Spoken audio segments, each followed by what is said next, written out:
What's up, Taiwan? I'm Sandy Chi with news from here in Taiwan and around the world. A Taiwanese YouTuber has released the second part of a documentary that he claims shows how the Chinese Communist Party tries to influence young people in Taiwan. Chris Gordon reports from the film's release event in Taipei.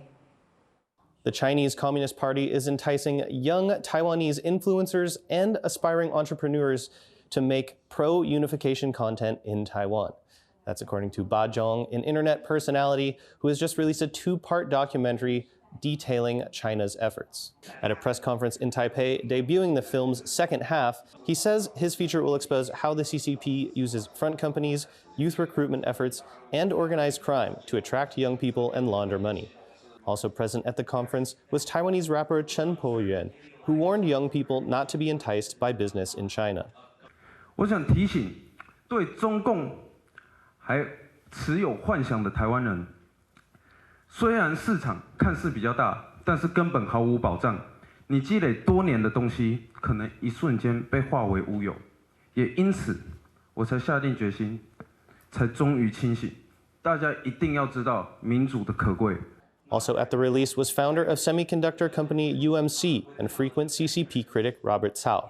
Cao has been involved in several efforts to boost Taiwan's resilience against China, though he told me that he was not involved in financing or producing the film. Wen-je says the newest part of the documentary will expose some powerful people in both China and Taiwan, which may put his life at risk, though he did not provide much more detail, instead encouraging people to watch the film. He also reminded the audience that he's happy with his family life and has no intention of harming himself. So not to believe such stories if something were to happen to him after the film is released. Chris Ma and Chris Gordon for TaiwanPlus. Taiwan has passed a bill designed to encourage and protect whistleblowers. The law safeguards individuals who report illegal activities such as corruption in the public sector and state-owned companies. It offers cash rewards for whistleblowers who discover illegal activity, as well as punishments, including fines and jail time for those who retaliate against them or reveal their identity. The Justice Ministry will form a whistleblower protection committee to enforce the law. The bill was passed with joint support from the two main opposition parties, the Kuomintang and Taiwan People's Party. Prosecutors are appealing a decision to release former Taipei Mayor Wen-je on bail after he was charged with corruption. The move came just 2 hours after Ke walked free on Friday afternoon. He had been in detention for 4 months while prosecutors investigated him and others for bribery while he was mayor and mishandling finances during his presidential campaign. On Thursday, prosecutors brought formal charges seeking a sentence of nearly 30 years in jail. Among their evidence was testimony by the treasurer of Ke's Taiwan People's Party that during the election campaign, Ke never deposited any funds with the party. For more on how the case against Ke and his co-defendants may play out, Chris Gordon spoke to attorney Colin Wu from the law firm Lin & Partners. So prosecutors have charged Wen-je with a number of crimes related to corruption. But what exactly is Ke being accused of here? Based on the press release from the Taipei District Prosecutor's Office, so the accusation against Mr. Ke can be divided into, I would say, 3 major areas. So the first will be Mr. Ke is accused of accepting 2 bribes in an amount of 2.1 million and 15 million NT dollars. That is in terms of the floor area incentive for the Jinhua City project. They increased the floor area ratio for the core Pacific project to 840%, meaning that a taller building can be constructed. And the second one would be the embezzlement of 6 million NT dollars political donations from the Taiwan People's Parties.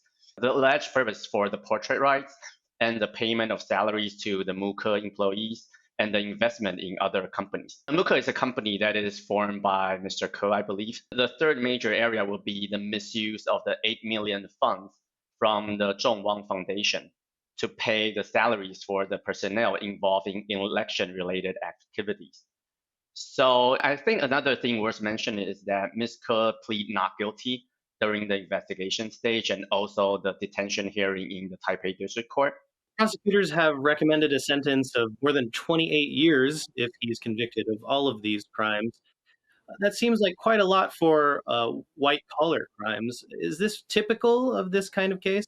So the 28 years is like an accumulation of all the accusation brought by the prosecutor. And typically, the court will not accept such a high sentence. So that is kind of I think, just a suggestion from the prosecutor, and the court has no obligation to follow such sentence suggestions, especially for former government officials. Typically, the court will, if Mr. Ke is found guilty, so the court will issue or render a relatively, I would say, a longer period of sentence against the former government officials. Typically, how long does one of these cases take? Do you expect this to wrap up before the next local elections in 2 years?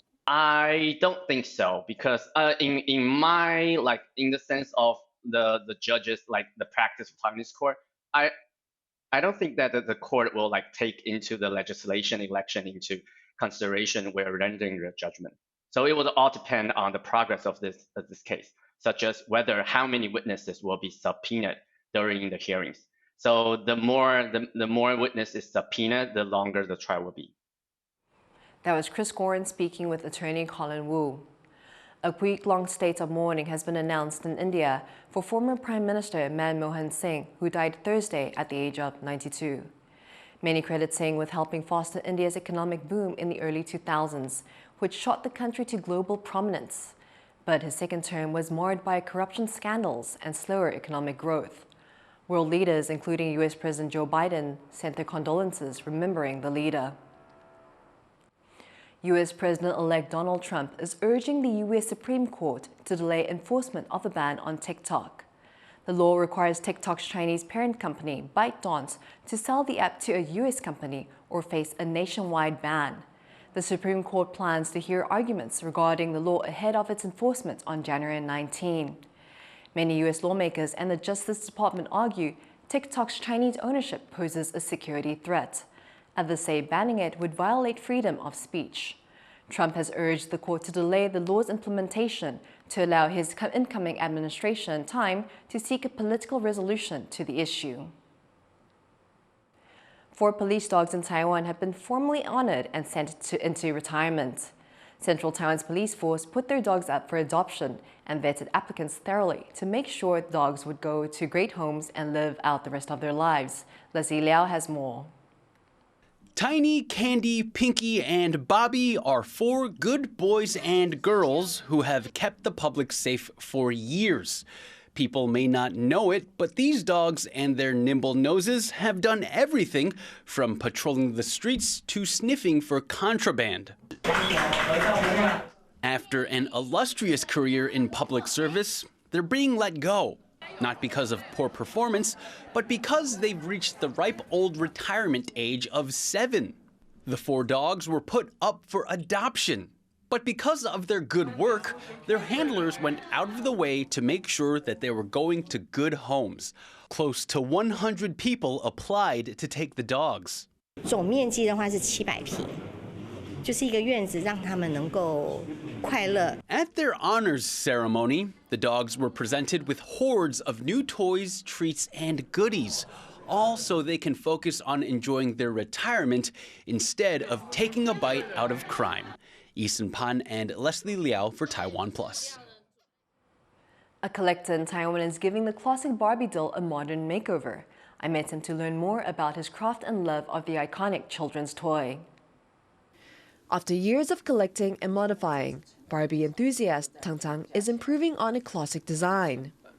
我喜欢芭比娃娃的就是它的美，它可以展现各种风情，比如说可爱、性感妖娆，然后知性优雅。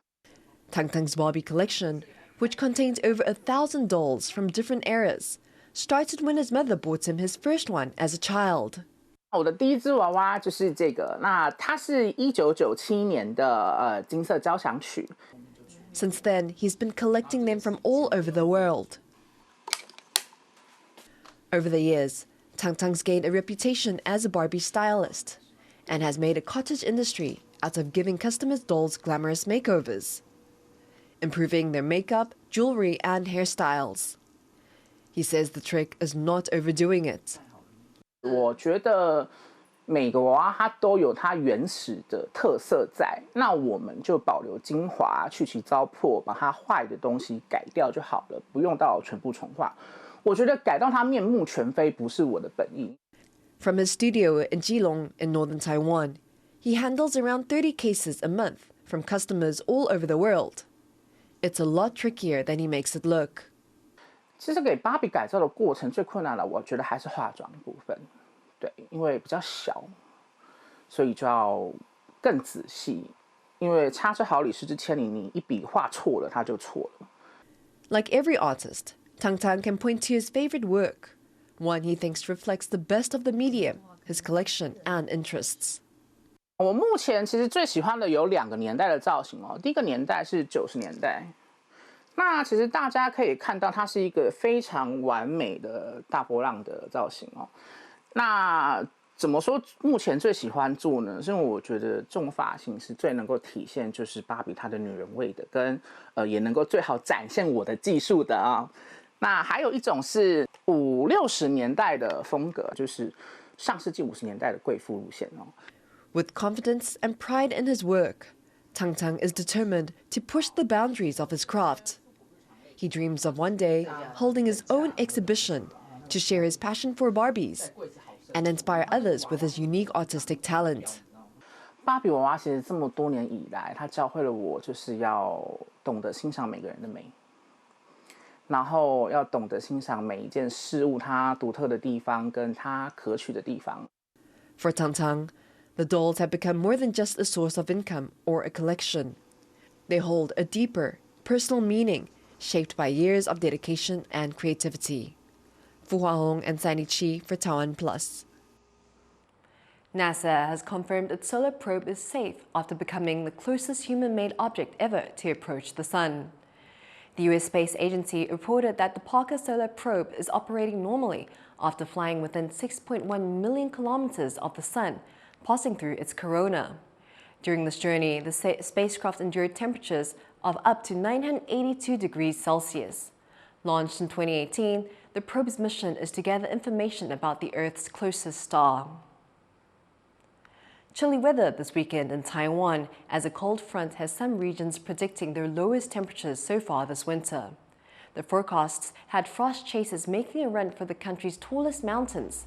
That includes Hehuanshan, where below freezing temperatures and overcrowding caused long traffic jams. One person in Taichung reportedly fainted from the cold. Overnight temperatures in Taiwan's heavily populated plains could reach as low as 7 degrees Celsius in some areas.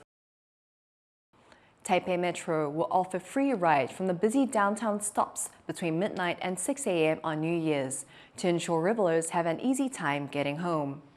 Every year, New Year's Eve festivities in Taipei draw thousands of people to the area around Taipei 101 to enjoy the building's fireworks show.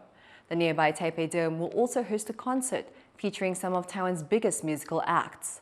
The company that operates the Taipei Metro is encouraging people leaving the celebrations to head to one of 2 stations in the area from which they can make the trip free of charge.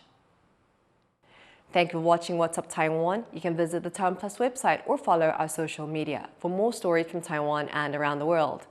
Finally, with just a few days left till we ring in the new year, here are some images of Times Square's iconic New Year's Eve ball unveiled on Friday. I'm Sandy Chi, take care and see you next time.